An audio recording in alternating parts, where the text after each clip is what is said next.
नमस्कार साथियों, कैसे हैं आप सभी। मैं सोनी चौधरी एक बार फिर आप सभी का हार्दिक स्वागत करता हूं आपके अपने परिवार एसएससी मेकर में।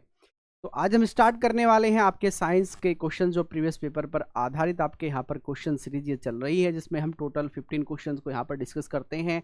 तीनों ही आपके यहाँ पर साइंस, फिजिक्स, केमिस्ट्री, बायोलॉजी, तीनों के क्वेश्चंस हम देखते हैं कि किस प्रकार के क्वेश्चंस आपके एग्जाम में पूछे जाते हैं। तो सभी क्वेश्चंस को आप बड़े ध्यान से पढ़िए, समझिए और उनको करने का प्रयास करें, क्योंकि यहाँ से भी आपको क्वेश्चन आपके एग्जाम में रिपीटेड क्वेश्चन मिलेंगे। तो आइए स्टार्ट करते हैं आज का सेशन, देखते हैं क्या क्या चीज़ें आज हमारे लिए इंपॉर्टेंट होने वाली है। क्वेश्चंस को ध्यान से पढ़ना, समझना और उसको आप करने का प्रयास करें कि किस प्रकार के क्वेश्चन आपके एग्जाम में पूछे जाएंगे। चलिए, पनडुब्बियों में समुद्र स्तर के ऊपर की चीजों का देखने के लिए निम्न में से किस उपकरण का प्रयोग किया जाता है। जो पनडुब्बियां होती हैं आप सभी जानते हैं, ये समुद्र के अंदर जो होती हैं, ठीक है ना। तो इनको ऊपर की चीजें देखने के लिए कि इनके ऊपर क्या चीज है, कैसे ये पता करते होंगे, तो उसके लिए किसका यूज किया जाता है। ओडोमीटर का यूज किया जाएगा, पाइलेरियोमीटर का यूज किया जाएगा, हिप्सोमीटर का यूज किया जाएगा या पेरिस्कोप का यूज किया जाएगा। ठीक है, which of the following equipment is use to in submarines to be see this above sea level. ठीक है ना, समुद्र से ऊपर का जो लेवल है उसको जांच करने के लिए जो इसमें यूज किया जाता है, ये पेरोस्कोप का यूज किया जाता है। किसका? पेरोस्कोप होता है, तकनीकी है, टेक्निकल चीजें हैं, ध्यान रखिएगा, इसका यूज किया जाता है। अगर हम यहीं पर बात करें, ध्यान से सुनिएगा, अगर हम यहीं पर बात करें कि ओडोमीटर का जो यूज किया जाएगा, ये किस लिए किया जाएगा, तो ओडोमीटर का यूज किया जाता है जो आपके कार हैं, बाइक्स हैं, इन ये एक समय में कितनी दूरी तय करती हैं उसका ये मापन करता है ओडोमीटर। ठीक है, ओडोमीटर इसका मापन करेगा, ध्यान रखिएगा। तो ये किसका मापन करेगा? ये वाहन द्वारा तय की गई दूरी, वाहन द्वारा तय की गई दूरी का ये मापन करता है। जबकि समुद्र के स्तर से ऊपर की चीजों का पता लगाने के लिए किसका यूज किया जाता है? पेरिस्कोप का यूज किया जाता है। ठीक है, अगर हम पाइलेरियोमीटर की बात करें तो पाइलेरियो जो मीटर है ये किसका यूज कर इसका जो यूज होता है, ये विकिरण को मापने के लिए, किसको? विकिरण जो होता है इसको मापने के लिए यूज किया जाता है। दोस्तों ध्यान रखना, अगर हम हाइपोमीटर की बात करें तो उच्च या ऊंचाई को मापने के लिए, ऊंचाई या उन्नयन को मापने के लिए, किसको? उन्नयन को मापने के लिए इसका यूज होता है। ध्यान रखिएगा, इंपॉर्टेंट है, ध्यान रखिएगा। चलिए, आंखों में प्रवेश करने वाले प्रकाश की मात्रा को किसके द्वारा नियंत्रित और विनियमित किया जा सकता है? ठीक है ना, जब आपकी आंखों पर प्रकाश पड़ता है तो उसको नियंत्रित कौन करेगा? नियंत्रित इन द सेंस ये है कि आपने देखा होगा जब आपकी आंखों पर काफी तेजी से प्रकाश लगता है तो आपकी जो आंखें हैं ये आप इसको बंद करने का प्रयास करते हैं। तो इसी प्रकार से जब आप अंधेरे कमरे में जाओगे तो आपको वहां पर वस्तु दिखाई नहीं देती, तो आप उसको खोलने का प्रयास करते हैं। तो इन सभी को जो नियंत्रण करता है, इन सभी को जो रेगुलेट करता है, ये क्या करता है? ये आइरिस, आइरिस जो होता है, ये आपकी जो आंखों की पुतली होती है ये इसको रेगुलेट करती है। ध्यान रखिएगा, तो ऑप्शन नंबर ए आपका यहाँ पर सही हो जाएगा। ठीक है ना, जो आपके आंखों का आगे वाला भाग होता है जो डोनेट किया जाता है, अगर देखा जाए तो वो कार्निया उसको कहा जाता है। क्या कहते हैं उसको? हम कार्निया कहते हैं। चलिए, नेक्स्ट क्वेश्चन है आपका, सूर्य डैश पृथ्वी को के माध्यम से गर्म करता है। जो सूर्य है हमारा, ये पृथ्वी को किस कर्म से गर्म करता है? परंपरा है, विकिरण है, संवहन है, विखंडन है, सन हीट द अर्थ थ्रो, किसके द्वारा? तो रेडिएशन के द्वारा इसको गर्म करता है। किसके? रेडिएशन के द्वारा। अब ये देखिएगा किस प्रकार से, फॉर एग्जांपल ये आपका सूर्य हो गया, ठीक है ना, ये आपका चमकता हुआ सूर्य हो गया और इसकी जो किरणें हैं ये कहाँ पर पड़ रही हैं? ये पृथ्वी पर पड़ रही हैं। पृथ्वी पर पड़ने के बाद इसकी जो किरणें हैं ये थोड़ा यहाँ से परिवर्तित होती हैं और पास की जो यहाँ की वायु है ये गर्म होना स्टार्ट हो जाती है। यहाँ जो अणु होते हैं ये गर्म हो जाते हैं, तो इसी को हम विकिरण माध्यम कहते हैं। क्या कहते हैं? रेडिएशन इसको कहा जाता है। इसी के तहत ये गर्म होता है। इसलिए जब भी आपको दिन का या रात्रि का जो टेम्परेचर लिया जाता है वो 3 बजे के आसपास का लिया जाता है, क्योंकि उस समय जो विकिरण है ये अपने पूर्ण चरम पर होता है। ठीक है, चलिए नेक्स्ट, किसी वस्तु के जड़त्व को उसके डैश द्वारा मापा जाता है। जो जड़त्व है इसको किसके द्वारा नापा जाएगा? आयतन के, गति के, द्रव्यमान के या क्षेत्रफल के। The inertia on A object is measured by it's, किसके द्वारा? तो क्वेश्चन नंबर 4 आपका यहां पर हो जाएगा, ये द्रव्यमान के द्वारा नापा जाएगा। किसके द्वारा? द्रव्यमान के द्वारा इनर्शिया को या जड़त्व को नापा जाता है। जो जड़त्व का नियम है ये किसने दिया था? ये न्यूटन ने दिया था। और न्यूटन बाबा ने क्या कहा कि जो वस्तु गतिमान है वो तब तक गतिमान रहेगी जब तक उस पर कोई बाह्य बल कार्य ना करे। अगर कोई वस्तु स्थिर अवस्था में है वो तब तक स्थिर अवस्था में रहती है जब तक वो उस पर कोई बाह्य बल कार्य ना करे। और इसी को उन्होंने जड़त्व का नियम दिया कहा था, या इस नियम को प्रतिपादित उन्होंने किया था। ठीक है, तो ऑप्शन नंबर आपका सी यहां पर होगा। चमगादड़ अंधेरी रातों में उड़ता है तथा शिकार ढूंढता है। वो किस प्रकार की ध्वनि तरंगों का उत्पन्न करके तथा उनके परावर्तन का पता लगाकर ऐसा कर पाता है? चमगादड़ रात्रि के समय अल्ट्रावोलेट किरणें छोड़ता है, अल्ट्रासोनिक किरणें ये छोड़ता है। ठीक है ना। इसका जो कॉन्सेप्ट है वो कैसा है? फॉर एग्जाम्पल मान के चले यहाँ पर कोई चमगादड़ उड़ रहा है और ये यहाँ से आवाज निकालता है, तो ये आवाज यहाँ एक वस्तु से टकराकर वापस जो आती है, तो ये जो क्षेत्र है, इतना जो क्षेत्र होगा ये इसके लिए कैसा हो जाएगा? ये इसके लिए साफ है, रास्ता इसका साफ है। यानी कि इनकी इसे अपनी तरंगों से ये एहसास होता है कि इस रास्ते में कोई अवरोध नहीं है, तो इतना रास्ता तेरे लिए सेफ हो जाएगा, यहाँ पर वो उड़ान भर सकता है। तो इससे अल्ट्रासोनिक तरंगों से अपने रास्तों का पता चल जाता है। ठीक है, ऑप्शन नंबर डी सही होने वाला है। निम्न में से कौन सी गैस कोयला खदानों में विस्फोट का कारण बन जाती है? अक्सर आपने देखा होगा खदानों में विस्फोट होते हैं, तो इनमें से वो कौन सी गैस है जो इसका कारण बनती है? Which of the following gas cause explosion in coal mines? जो कोल माइंस है इनमें जो आपका कारण बनती है विस्फोट का, ये बनती है कार्बन डाइऑक्साइड, नाइट्रोजन, ब्यूटेन या मीथेन। तो आपकी जो मीथेन गैस है ये एक्सप्लोजन का कार्य करती है, ध्यान रखिएगा, ये इसका कारण बनती है। ये वहाँ पर ऑक्सीजन के संपर्क में आने के बाद उसमें एक्सप्लोज हो जाती है, या कह सकते हैं उसमें आग लग जाती है। तो मीथेन गैस आपको याद रखना है, काफ़ी बार ये एग्जाम में क्वेश्चन आपके पूछा जा चुका है। नेक्स्ट, जब विद्युत डैश से होकर गुजरती है तो ये नारंगी रंग की चमक देती है। इसका इस्तेमाल आमतौर पर प्रदीप्तिशील प्रकाश में किया जाता है।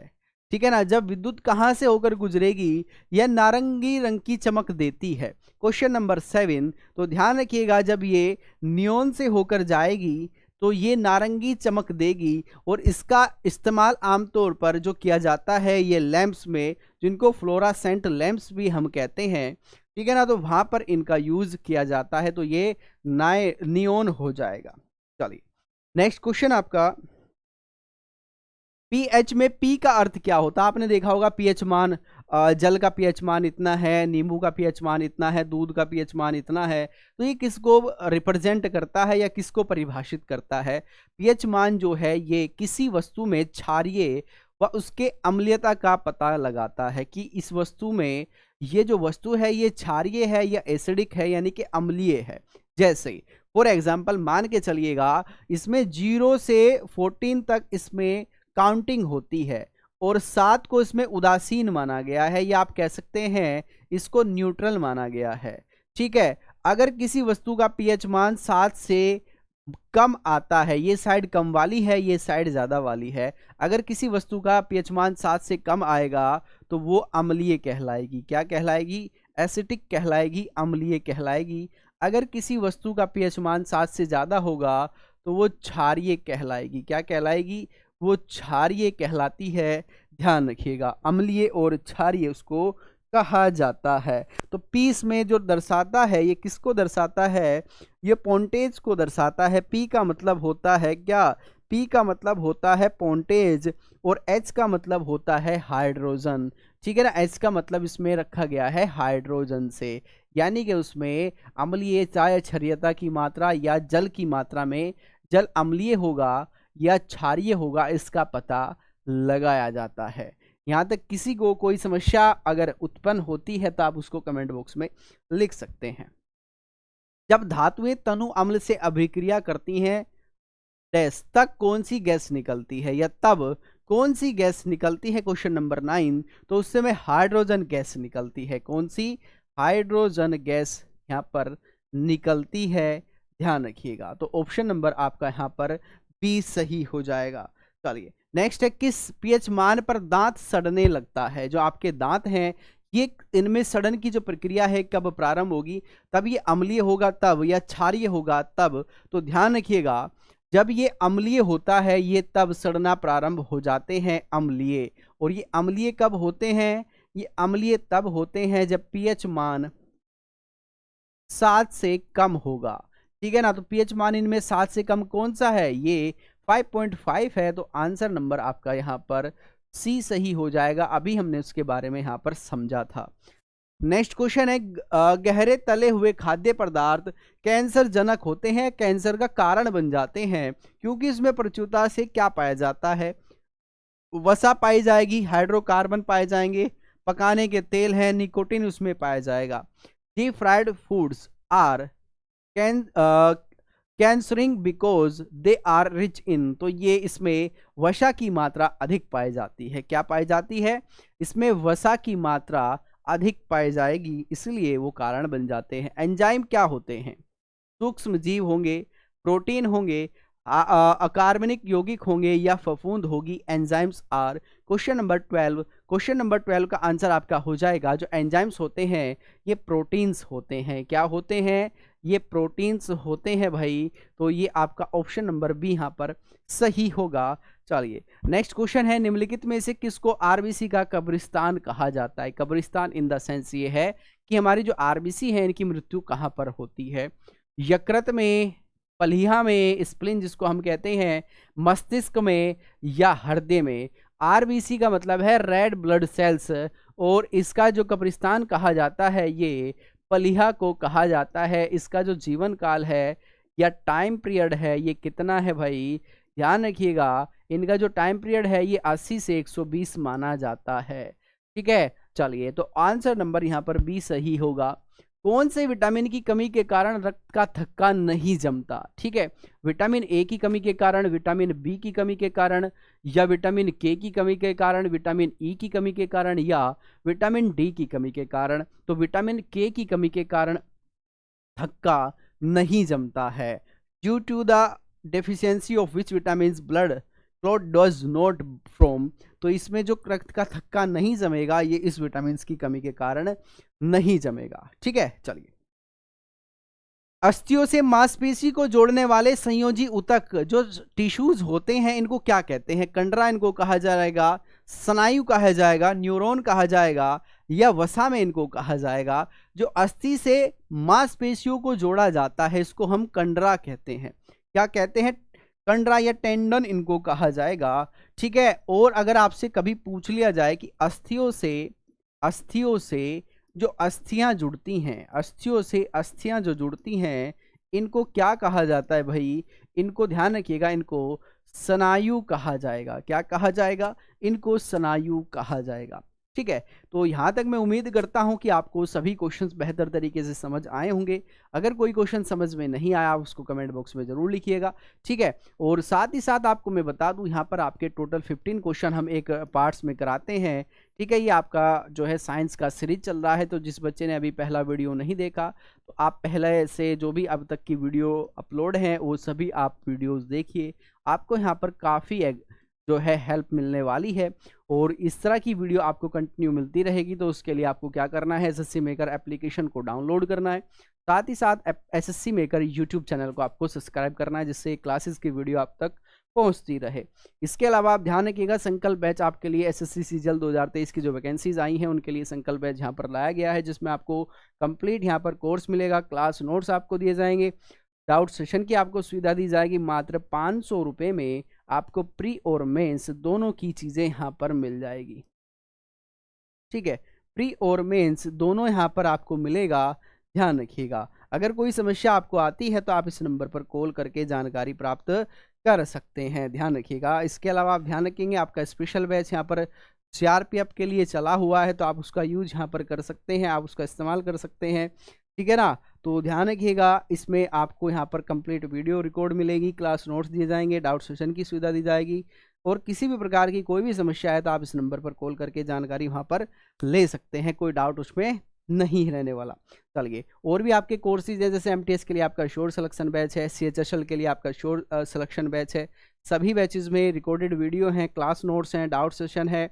कोई समस्या है तो इस नंबर पर कॉल कर सकते हैं, ठीक है। इसी प्रकार से आपका UP police, Uttar Pradesh police के लिए स्पेशल ये कांस्टेबल का बैच है, जिसमें maths, reasoning, Hindi, GK, GS, current affairs, और आपका स्पेशल जो यूपी है उसको यहाँ पर बेहतर तरीके से कराया गया है, तो आप उसका ध्यान रखिएगा। बहुत बेहतर तरीके से यहाँ पर क्वेश्चंस आपको कराए जाएंगे, ठीक है ना। आपका जो कॉन्सेप्ट है वो बिल्कुल बेसिक टू एडवांस होगा। क्लासेस रिकॉर्डेड मिलेगी, डाउट सेशन आपको यहाँ पर मिलेगा, क्लास के नोट्स आपको यहाँ पर बेहतर तरीके से प्रोवाइड किए जाएंगे। मात्र 399 रुपये में आपको ये प्रोवाइड किया गया। अगर हम क्लासेस की बात करें तो सुबह 6 बजे आपकी क्लास चलती है करंट अफेयर्स की, जो सभी एग्जाम्स के लिए इंपॉर्टेंट है। तो जो बच्चे अभी तक क्लास से नहीं जुड़े तो वो एक बार सुबह डेली 6 बजे आपकी जो क्लास चलती है उससे ज़रूर जुड़िएगा, आपको काफ़ी हेल्प वहाँ से मिलने वाली है।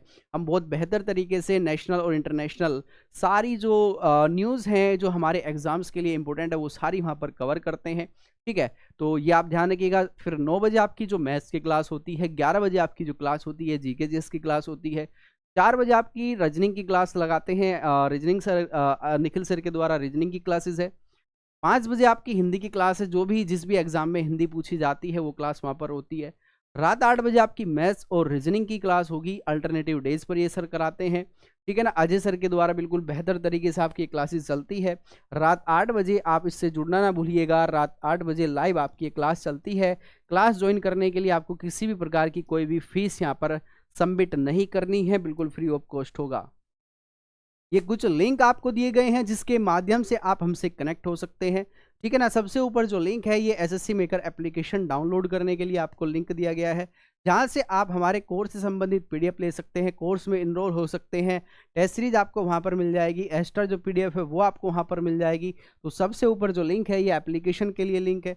इसके बाद जो लिंक दिया गया है, आप हमें इंस्टाग्राम पे फॉलो कर सकते हैं, आप हमें फेसबुक पे फॉलो कर सकते हैं, आप हमें टेलीग्राम चैनल पर भी फॉलो कर सकते हैं। टेलीग्राम चैनल आपके लिए काफ़ी बेनिफिशियल है, आप वहाँ से क्लास का पीडीएफ भी ले सकते हैं, जो कि आपको एप्लीकेशन और टेलीग्राम दोनों पर प्रोवाइड किया जाता है। एक्स्ट्रा जो भी इंफॉर्मेटिव वीडियो होती है वो आपको वहाँ पर भी मिलेगी और यहाँ पर भी मिलेगी। इसके बाद आप हमें ट्विटर पे फॉलो कर सकते हैं। सबसे नीचे जो लिंक है ये एसएससी मेकर यूट्यूब चैनल का लिंक है, जिसको आपको सब्सक्राइब करना है, बेल आइकन का बटन दबाना होगा, क्योंकि जितनी भी हम वीडियो डालते हैं वो सारी वीडियो आपको यहाँ पर मिलेगी।